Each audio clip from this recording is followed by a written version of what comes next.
My husband every month is like, what are we spending on Target? And me too. I don't know, but I know we need everything I'm spending at Target. Welcome back to What's the Dill podcast. As you can see, if you're watching on YouTube or if you're listening at home, we have the world's greatest co-host, the world's greatest person, Tania, no middle name, Dill. Little inside joke, no, she doesn't have a middle name. Tania Dill. Tania, welcome back to the podcast. Thank you. My middle name is now my maiden name. So that's my full name, Tania Espinosa Dill. So now I have a middle name. That can be a whole different episode, taking your the Mexican culture. And taking your maiden name as your middle name. Let's just say that's a different hot take episode. Tania, thanks for coming on. Everybody loves when Tania's on the podcast. That's not true. Yes, it is true. The data speaks for itself. Everybody loves when Tania's on the podcast. I love when you're on the podcast. Thank you. We did our first 34 episodes together about our relationship, our marriage, some of the ins and outs of our relationship. Of a new marriage, because we were newly married. I guess I would say we're still kind of newly married. We're maybe going into a new season. 5 years of marriage now, but yes, we started it newly married. Newly married, a pandemic project, and now we have 2 kids. That's right. And the last time you were on, I think, and I couldn't remember, but you just reminded me off camera. You actually have been on since we stopped kind of doing our pods together. And it was when we had the crazy birth story of Lucia. Yeah, almost a year ago, which also is wild because she's going to be a year old in a few weeks. It's insane. That's insane. It's fastest year of our lives, I think. I've been saying that to people. I feel like it hasn't really been resonating. I feel like people haven't really had that shared experience with me. I'm like, man, wasn't last year so fast? People are like, I guess so. I guess for you. I was like, having Bell's palsy, right? Oh, wait, that was just me. Sorry. But I wanted to have you on, Tania, because I wanted to have you share some of your perspective and insight into being a mom, motherhood. Being parents and family life is really such top of mind for us, and it's a lot of our conversations and a lot of conversations we have with other people. So I just wanted to have you share because I think it's really, you have such great insight. And I love having you on the podcast, and I love talking with you. So well, that's good. Any excuse we're husband wife. Any excuse to get you on the pod. So first and foremost, Tania, I'd love to hear a place in your life that you've grown since becoming a mom. Oh gosh. Like what's a grow? We're starting off deep. We're starting off deep. No sort of fluff questions. But like what's somewhere you've grown as a mom? Hands down, selflessness. And in the most beautiful way, it is just really not about me. And I know there's an element of self-care, and I'm fully aware of that. But I think learning what selfless love truly, truly means, learning like how these babies are so dependent on you. Like I come second, and it's not like begrudgingly. I'm so willing and excited to be second in their lives, in our lives. But I would really say the selflessness. It's just never about you anymore, and it's beautiful. But that's the one thing that has really stuck out for me, that has really been a place of growth. So maybe that's why it has stuck out for me so much. And I think having kids has just really been what has taught me to be so selfless in my life. And I've grown so much in that. And I will continue to grow in that because we're only 2.5 years in, which is crazy. I know, it feels like a decade. It feels like forever. In my mind, Diego's like, why are you not going off to college yet? Having our kids stretches our ability to not think of ourselves. And it's not that you're selfish if you don't have kids, but it's definitely selfless to have kids. Right. Yes. It's not like there's not opportunities to be selfless without kids. But every day with the children, it's just in your face, like you're being selfless. It's so apparent. Yeah. Thank you for that answer. I think that was a great answer. What do you think is one thing, being a mom, that you didn't expect? Like, what was something you didn't expect of either motherhood or yourself or children? Oh, gosh. I'm telling you, hard-hitting questions right off the bat. Yeah. Listen, we only got a lot of time. The kids need us. We got to get We got into 20 it. minutes right here. Into it. Ask the question again. The question was, what's something you didn't expect? Like, what was something in motherhood that you didn't expect? Yeah. Honestly, maybe this sounds silly, but how expensive everything is. Maybe I'm bringing it back to surface level. Maybe I'm not going so deep as you wanted me to. But I know people say, like, kids are expensive. And I remember always thinking, like, I mean, yes, but also, like, okay, clothes, because they grow a lot and very quickly. But other than that, like, our kids aren't in sports yet. Our kids, like, aren't in any activities yet. They're babies. Stressing so me I'm out. I'm like really like, I mean, they'll eat what we eat. So why would that be so expensive? Oh my gosh, how naive am I?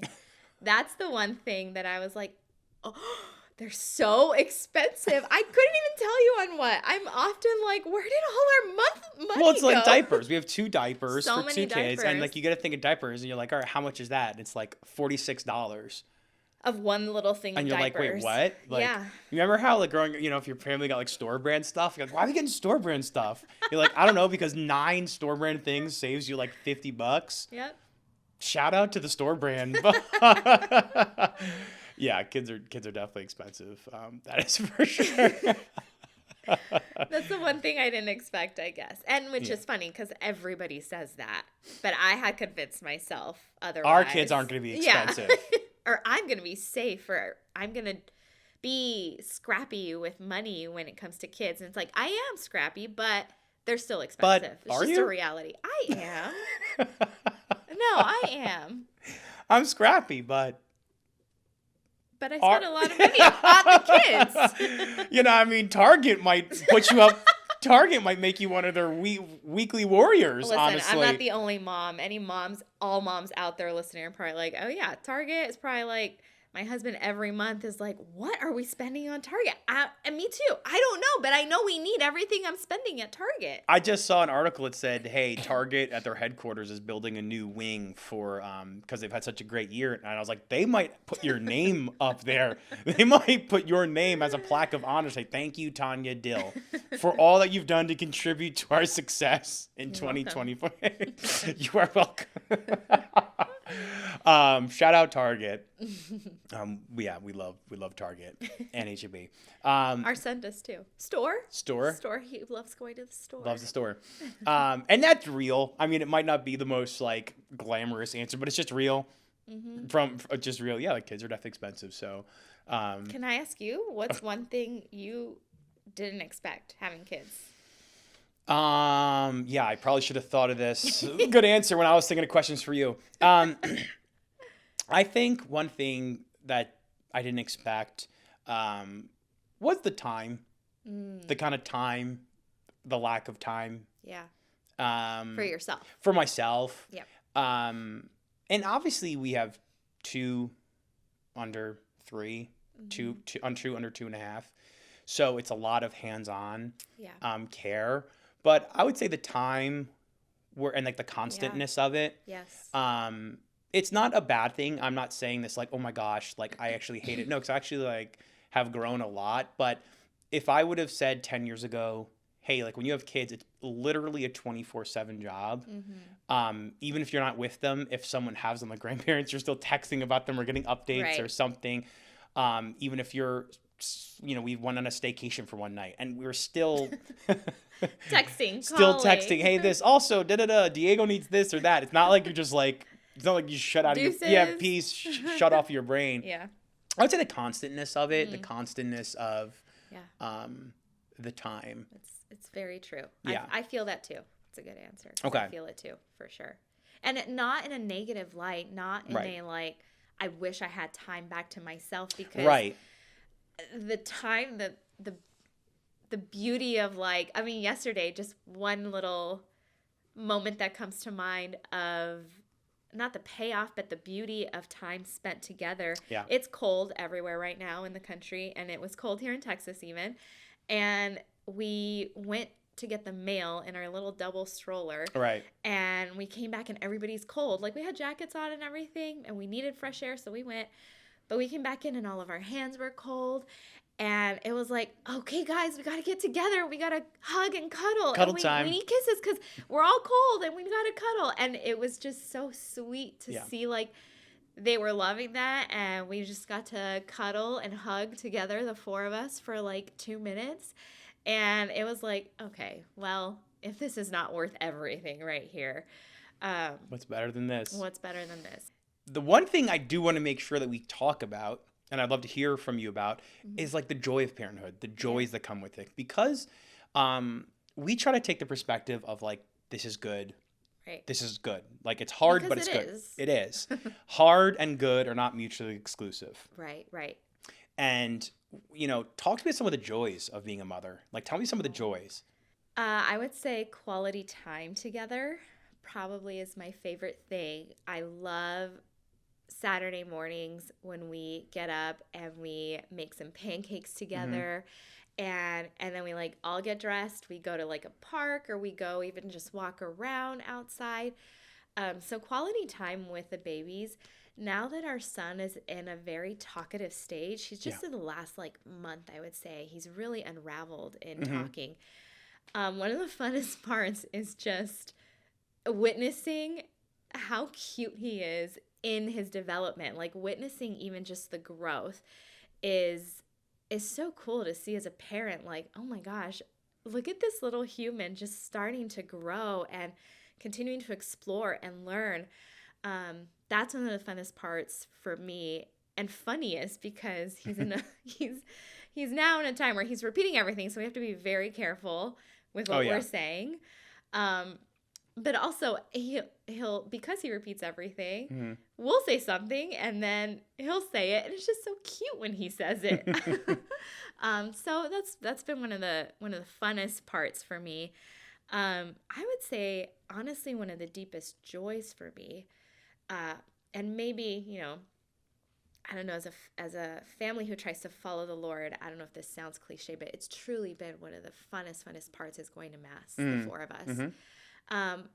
And having the gift of like being surrounded in a community that has like a children's Mass, because the chaos is just so beautiful. There's like kids running around everywhere and there's, you know, kids crying, but at the same time, all these kids somehow are able to like sit in pews and really be, I guess like, oh, I don't know if obedience the right word, but really in their own level, like enter in, I guess. And that's really been a true joy for me is experiencing Mass as a family. And seeing our babies and, you know, our daughter's, she's 11 months, so she's still not fully in it. But our 2.5-year-old is like, he's aware when we say amen.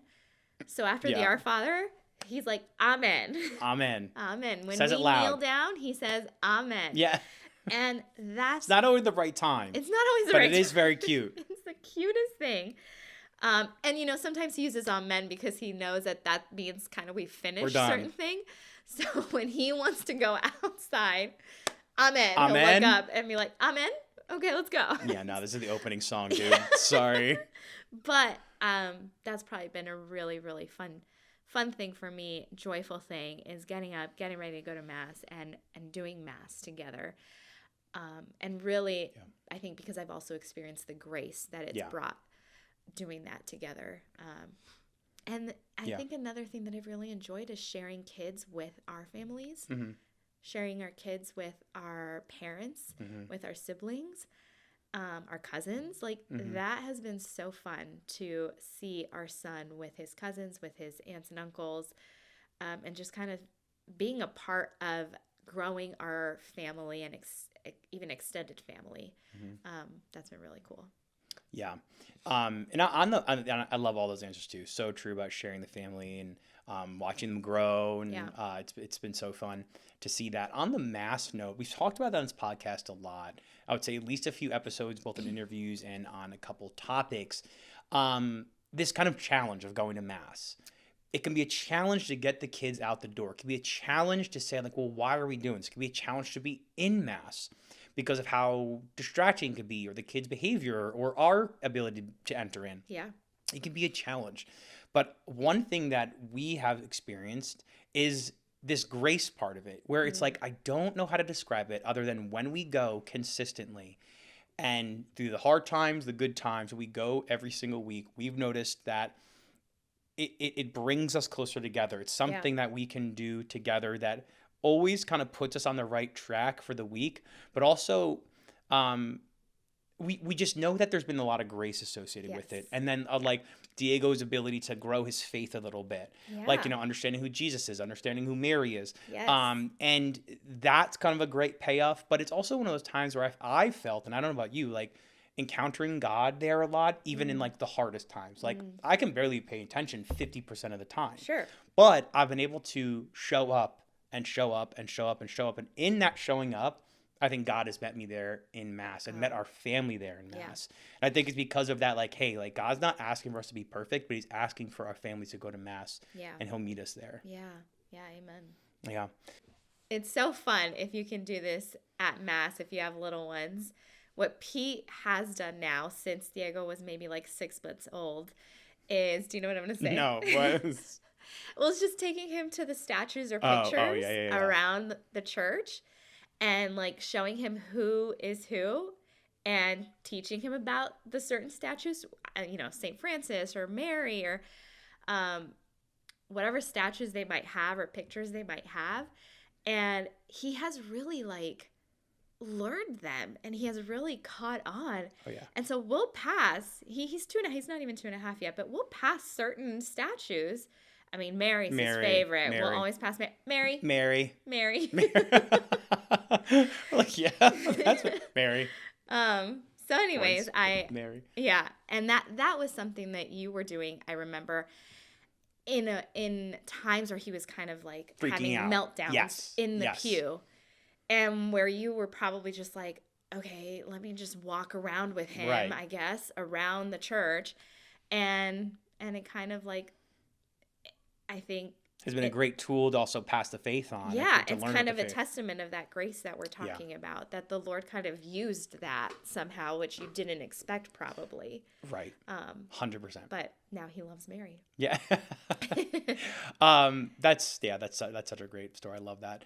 What's something that you think has like united you to like other moms, or kind of like has like brought you closer together in community with other moms, or somehow you've kind of connected with other moms in motherhood? Gosh, I think just allowing myself and being grateful for other moms that I know to be vulnerable. And I think society in general is just getting a lot better at allowing women to open up about how hard it is to, especially now because so many moms work full time. Yeah. To say that this is hard. And obviously it's so hard with social media to compare and be like, oh my gosh, this mom has time to like bake this perfect bread and she's a full-time mom and her kids look prim and proper and she like has a perfect, I don't know, everything. And so something that has helped me is just opening up to my friends that are moms and even to my friends that aren't moms yet. But being able to articulate how hard this can be, how hard motherhood can be, and not feeling shame for saying this is hard, or not feeling shame in me for saying like, today I don't feel like doing any mom stuff. Right. Sorry. And that I think that's where the selflessness comes in, where it's like, but I kind of like not have to, but have to. And seeing that as like, this is my vocation though. This is like, I am a mom first and foremost, behind daughter of God. And it's hard. And so sharing with other moms, like being able to, I'm really sensitive. And so I will cry with anybody. I will be open with anybody. It's true. It's true. So being able to cry with other moms, being able to Cry with the FedEx guy. yeah, really Cry with the CVS anybody. guy. Cry with the HEB checkout Listen, guy. I will open up probably to anybody that asks me, in hopes that like it'll help other people come closer to the Lord, and to connecting. But the one thing that has helped me in terms of relating to other women is just say that like, oh, we're not alone. Okay, I'm not alone, because so many times I have felt so lonely in motherhood.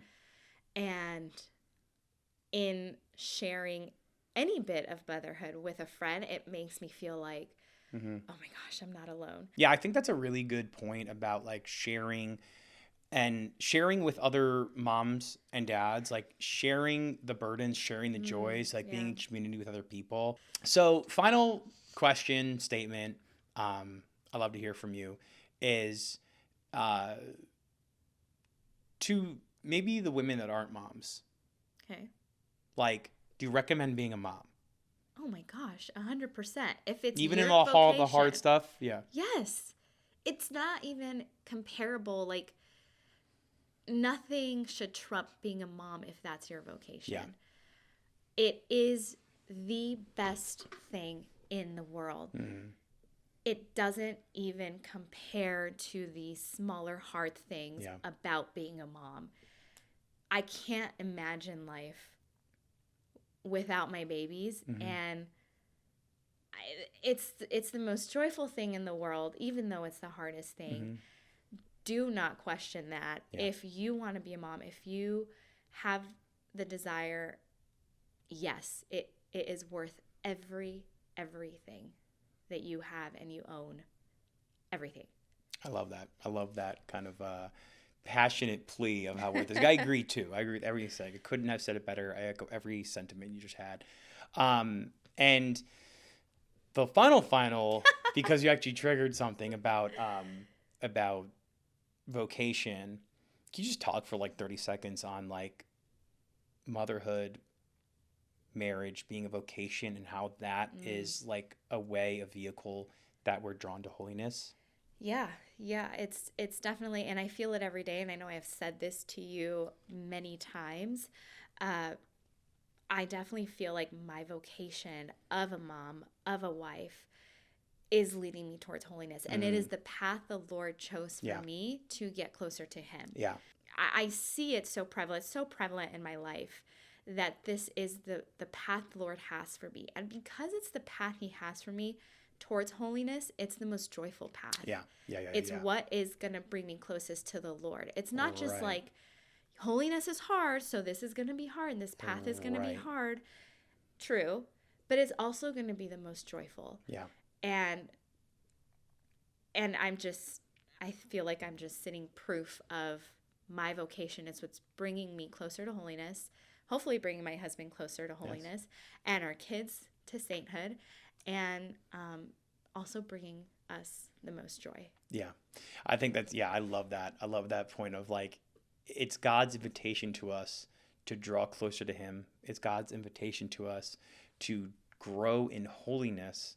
And there is a lot of hard aspects of it, but it's not just purely about being hard. Actually, it's the most joyful. Yeah. It's the best path. And good things in life, like nothing can avoid hardness. Nothing can avoid challenges. Every path has challenges to it. Yeah. So taking the path that brings the most joy and the most good has been such a great thing for myself and for you, and I think for us as a family. Yeah.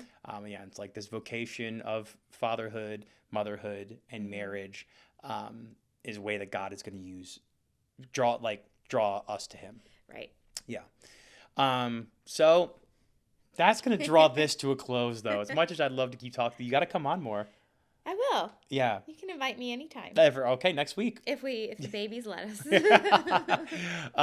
Well, Tania, I want to thank you so much for coming on. You know how much I value your opinion and love hearing from you and your perspective. So I just really enjoyed having you on here today and talking with you. Any final words to the peeps out there, the crew? Have babies. They're the best. Have babies. Okay, everyone. Thank you so much for watching this episode. Make sure you like, subscribe, share this with someone who you think might like it. Leave us a comment, DM, reach out to us. Let us know what you think about motherhood, fatherhood, being married, single, any part of your vocation. Love to hear about. Let's keep the conversation going, online, offline. Love to hear from all of you. All right, y'all. Talk to you later. Bye. Peace. Bye.